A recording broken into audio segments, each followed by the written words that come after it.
and welcome into this week's book club episode of Star Wars Bloodline by Claudia Gray. Basically, we're going through this book a couple of chapters at a time to dig deeper into the themes and what is discussed within these fine pages. If you are unfamiliar with this series, you can go ahead and click here, and it will take you back to the beginning of the series.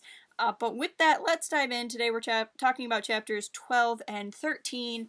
And things happened, right? Things really happened. Or at least in chapter 13, they really happened. 12 is when we didn't know it at the time, but it's a bit of the calm before the storm. We have Greer and Joff. They are on the Mirror Bright, the ship, in space, giving Leia the report. The idea is no espionage in the office, so they have gone to space to kind of evade that rule on a technicality. Joff is very excited. As soon as Leia is ready to hear the story, he jumps in, even though it was Greer's mission, but slowly kind of winds his way back down as he sees what he's doing. And I like this characterization of Joff. It's good to see the kind of cocky, excited pilot, but then you also get to see his heart. You know, the quickness and the excitement is something that he knows he needs to keep in check. And Greer is really fun too, because she kind of, you know, there's parts where it describes her as her arcing an eyebrow at him, but ultimately is not seemingly that mad about it. So you can see that they have this understanding of each other. Here we learn that Greer is fantastic at following connections and, you know, research. I certainly wouldn't know how to follow up on the information that they were given, and of course they can't go to an intelligence bureau, so they have to figure it out themselves. So Greer figures out how to track where the Amaxines would be. She does this with 3PO. 3PO searching for the use of, you know, the name Amaxines, and I like the idea that she's like, I used 3PO, and Joff was like, then it's right, you know. This book does a good job of playing with 3PO. And that's another fun thing that I've seen in... I know I'm always comparing Legends with this current canon, but it's natural for me, I guess, because I have read so many Legends books, and this is the era that is so radically different versus, you know, other parts in Star Wars canon haven't actually been changed a whole lot by going into a new canon, at least not comparatively. So I apologize if that's annoying, but in a lot of the Legends books, they would use 3PO as a research assistant, and so it's fun to see him being used in this way again in this canon. It felt very natural to me. They learned that Amaxines are named from a group from the Old Republic, so way back to the founding of the Republic. They seem to think that this is just a group named for this group, rather than being the ancient group themselves, the ancient group being something of a myth. So we see that we're dealing with this planetary militia, which is how they're described, who are apparently kind of extreme, and extreme enough to name themselves after a mythical group of mercenaries from ages and ages ago. One thing they notice right away is that the planets where a lot of the Amaxines are seem to be centrist worlds, and if not centrist, then neutral worlds. Greer automatically makes the assumption that this could be a centrist plot.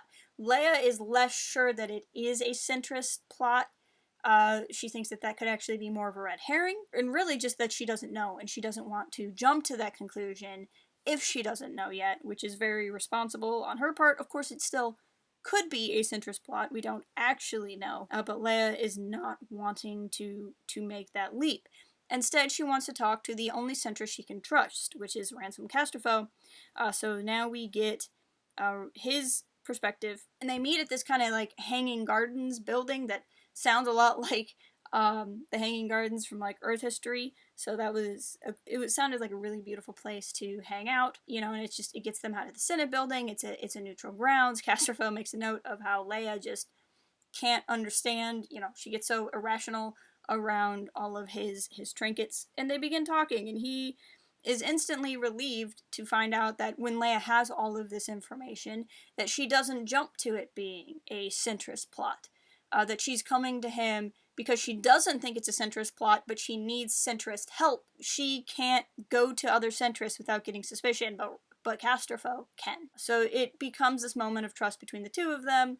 They find that they actually do really enjoy talking to each other. The chapter discusses how he wishes there would be more cooperation between the centrists and the populace. And again, a big through line throughout this whole book is, can we trust Casterfoe? Of course, I know, but I'm trying not to tell you guys. But there is always all of this evidence stacked against the Centrists, but Casterfoe, in his own narration, is saying things like how much he respects Leia and how he wishes there was more cooperation. So this is at least a point where we begin to trust him more. They get into a political discussion, and here's kind of an offhand thing. So much of this book is talking about politics, but it's talking about grand scale politics, right? So do you have a more centralized government, or do you have a more loosely affiliated government? This is one of the few times in the book that it brings up a very, very specific issue. So he talks about wanting the death penalty on his home planet of Ryosa to show that he's in favor of order, and order is always a big thing with the centrists, and it seems kind of a random thing, but it does actually, I won't say relevant, but it's one of those through lines in Ransolem's, in Casterfoe's character, that you should not forget. Like, as much as it might seem kind of there is a reason that it's brought up. I don't want to, like, really highlight it and make you think it's going to be, like, this big, it's not a thing that is, like, hypercritical, but I can't say more without saying spoilers. But just remember that as a thing with his character for later on in the book, just simply because of reasons. After discussing the appetizing topic of death penalty, they decide to go to dinner. Now we go back to Leia's perspective.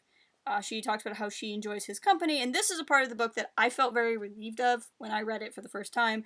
Leia specifically says there's nothing romantic between her and Casterfoe, that he's young enough that no one would think that, but not so young that she feels guilty enjoying the view, which is a great line. When I read it through the first time, I had read less stars, but I didn't know Claudia Gray's writing very well. I was worried that it was going to become this weird, like, thing where Leia was away from her husband, and then there was going to be, like, the much younger guy. And as I was reading through the book for the first time, that was a thing that I really didn't want to deal with.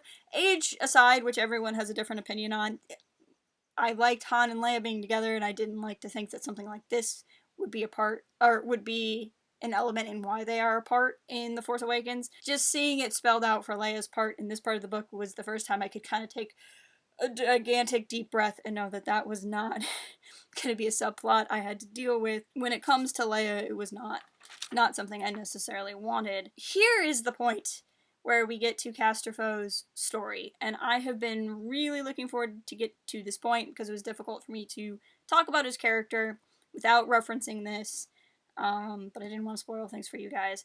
But he talks about his story, and his story, being from Ryosa, we find out, was critically impacted by the Empire, critically drained to build both Death Stars. He specifically says plural. Drained of its resources, its people kind of moved from overworked employment to slavery, and a lot of this was at the hands of Darth Vader. So now we see Casterfoe's hatred that he claims he's had for the Empire this whole time. He's watched Vader murder people. His parents survived Ryosa's enslavement only to die from complications of it shortly thereafter. And it really revealed a lot about his character. So, he got so upset earlier in the book when Leia called him spoiled. He's always been wearing these very vain clothes and has come off as so vain. But Leia always commented that he seemed like he was compensating for something.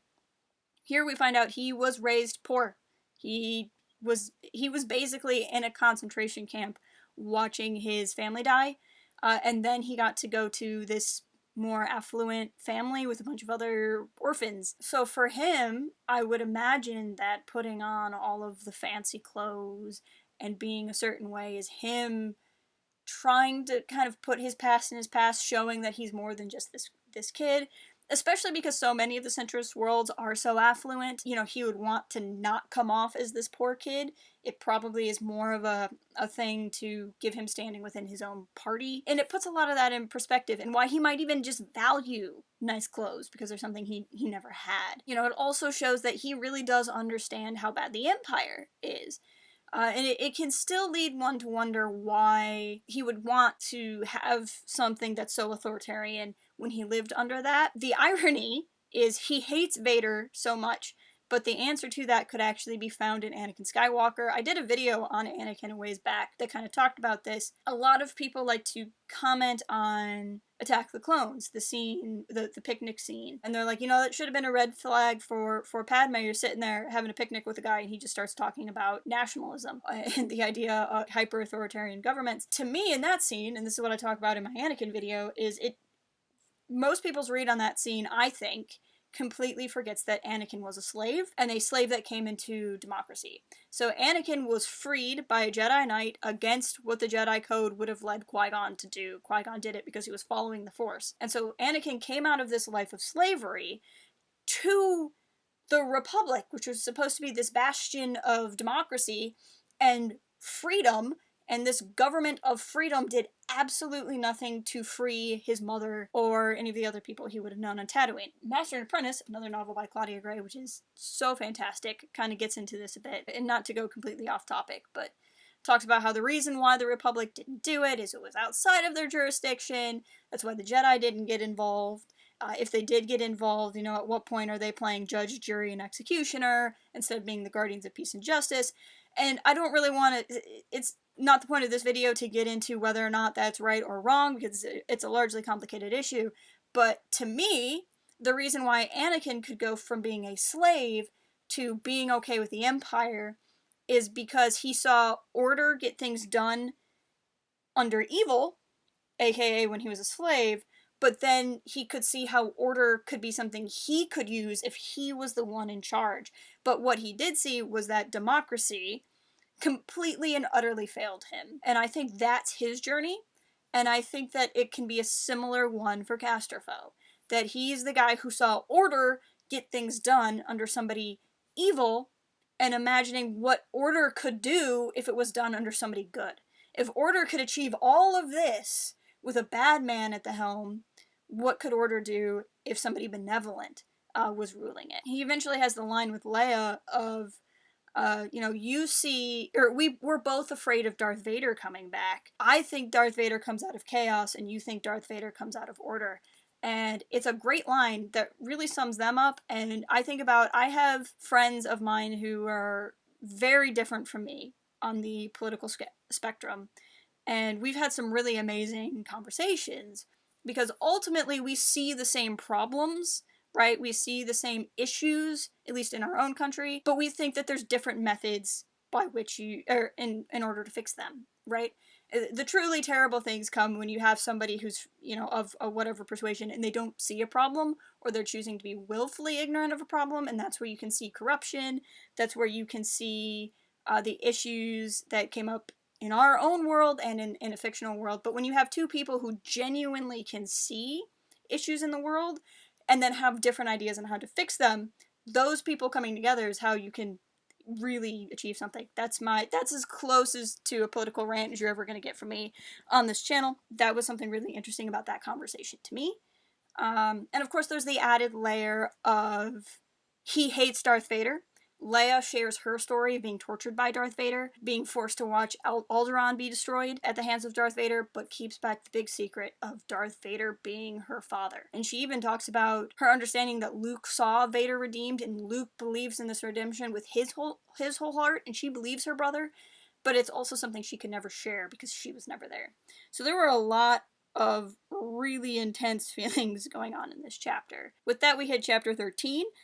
13 is less intense themes and more big plot points, but there's some stuff. Leia is talking to Tylan. During this conversation, she realizes how many populists just don't believe in a galactic-sized government, and that ultimately that is a problem with so many populists, and she fears the populists becoming a self-fulfilling prophecy.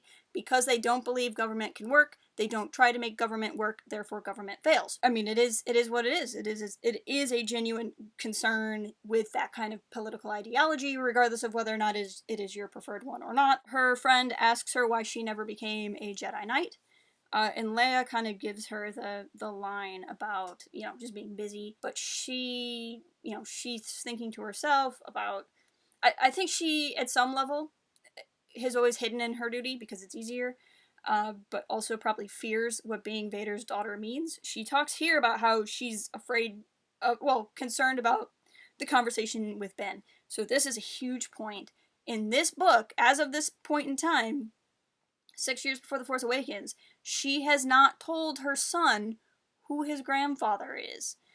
Which is really interesting when you then look at The Force Awakens and see his obsession to the point of praying to his grandfather. Leia has kind of had this weird feeling all day as she goes to dinner, or breakfast. She gets to breakfast, and she notes that there's a piece of paper with handwriting on it.